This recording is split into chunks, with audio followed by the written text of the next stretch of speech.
Okay, so next I wanted to talk about taboo and kink, which is very relevant in discussions of fandom sexuality. So, like I said at the very start, not all fan works or fan fiction are erotic, but a lot of them are. And in Sundun's article, she mentions the term kink obscurity, and this refers to the tactics for sexually marginalized groups to exist, resist, and transgress without becoming fully visible. And I think that fandom really employs these. Like, fandom culture being not so mainstream really works to insulate and protect the space. There are select social media platforms and websites that are really only used by people in fandoms. The biggest one for me is Archive of Our Own, which I'll now refer to by its abbreviation AO3. AO3, for context, is currently the largest and most popular fanfiction website. So this is a relatively obscure space to outsiders, where people can explore queer sexuality and kinks through erotic fan works without the same level of scrutiny and judgment that they would face on, say, a very mainstream platform like Twitter. And that is because AO3 is a website only used by people who are in the know, so it's a safe space. Sundin also talks about opacity as a way to legitimize sexual otherness. And then, by reducing the transparency of kink, you are providing people a safer space and a shield to explore these taboos that are not necessarily accepted by mainstream society. This could include some kinks within the BDSM subculture, for example, or kinks that are often ridiculed and thought to be gross by the mainstream, like a piss kink. There are kink obscurity tactics that you can use on AO3 to determine how visible your content is.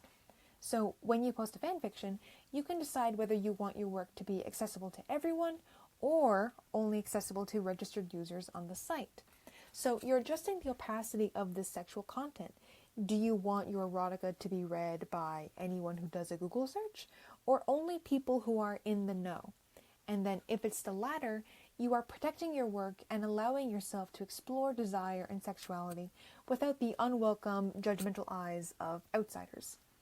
I also think part of what makes fanfiction a comfortable place of exploration is the distance it provides you.